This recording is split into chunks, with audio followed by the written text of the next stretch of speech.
welcome back to another video on the Inside Spurs channel. Happy Monday afternoon. I hope the day's treating you well. I hope you're looking after yourselves and, yeah, you're taking care of yourself, whatever it is you're up to today. If it's work, if it's leisure, whatever, I hope you're enjoying it. Obviously, this is a shortened, more punchy version of the live that I did. Well, we're recording this 2 hours ago, which is normally 12 p.m. So if you're not aware, lives are 12 p.m. and 7 p.m. And I'll at least try and get one more video out per day, just more of the punchy sort of bullet point chats from those videos. So we're going to talk a little bit about Eze. We're going to talk a little bit about potential legal issues that Spurs may face from a different club.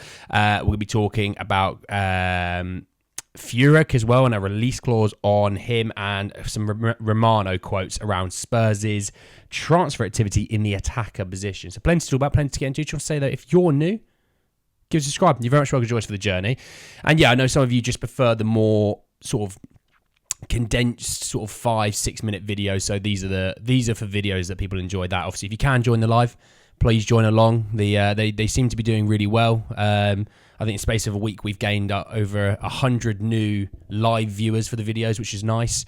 But yeah, let's talk about the news today first and foremost. So I'll start with the Romano report. So Romano basically put out that Spurs are looking at one new attacker this summer now from basically I guess you could say after signing Timo Werner. So for me, I've always said, look, I still think they'll be in the market for a second. I think they're looking at a number 9 mostly, I reckon, with Sonny moving out to the left. But is there a situation where they might go and get a right winger and maybe an Eze, and Sonny will stay through the centre? Potentially, I'm not too sure. It does make me a little bit concerned because I do think we still need a lot more in the attacking areas, especially if this idea of you want Kulusevski to come play more central, be it a 10 or a false 9, then we definitely need a right winger. So it does make me a bit nervous on that. Especially if you want to move Lo Celso, maybe Kulu is more of a central 10, false 9 alongside some other guys to replace Gio, then maybe. But yeah, it does make me a bit concerned if I'm honest.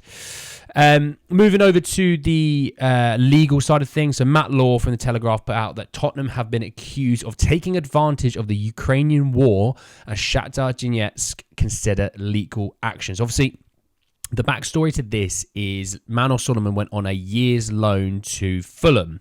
Not last season, obviously the season that's just been where he signed for Spurs. It was the season before, but he only had 1 year left on his contract, which obviously Spurs went to take advantage of the fact that the player is on a free. FIFA signed off on it. Shakhtar expected, money back from it all. Haven't had it. It's all a very messy situation, so I'm not even going to try and, offer too much opinion on this. I try and stay out of the legal side of things until they sort themselves out. Don't want to be getting in trouble, obviously.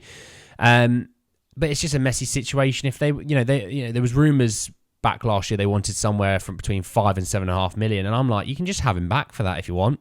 I'm not fussed. We obviously did that friendly fixture against them, but I'm not breaking my back, Moving over to Chris Fuhrich and his release clause. So Romano said that the transfer clause at Stuttgart is understood to have increased from 23 million euros to 26 million euros. So 3 million euro increase in his release clause.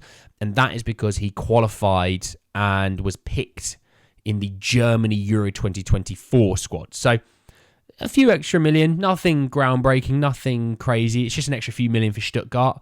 Obviously, they've got Fuhrich on a release clause. They've got Serhou Guirassy on release clauses. I mean, you can get both of those two players for less than 45 million euros, which in today's market feels a bit like a steal. I don't know. You might not be a Fuhrich guy. You may not even be a Guirassy guy.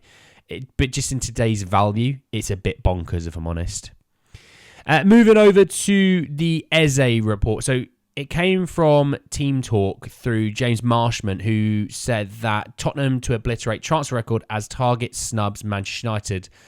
And it was talking about Eze, and it was talking about some of the factors that can play a part in all of this. And it said that over the weekend, his release clause his release clause was revealed, and it's set at 60 million with a further 8 million in additional add-ons and bonuses, helping it to make 68 million pounds. Obviously, that would be a record transfer for Spurs. Not in theory by too much, because 54 million was spent on Tanguy Ndombele back in 2019. So if you think 54 to 60, because I'm just talking the guaranteed, it's only £6 million more, and it's been 5 years. So it's not, it's not crazy.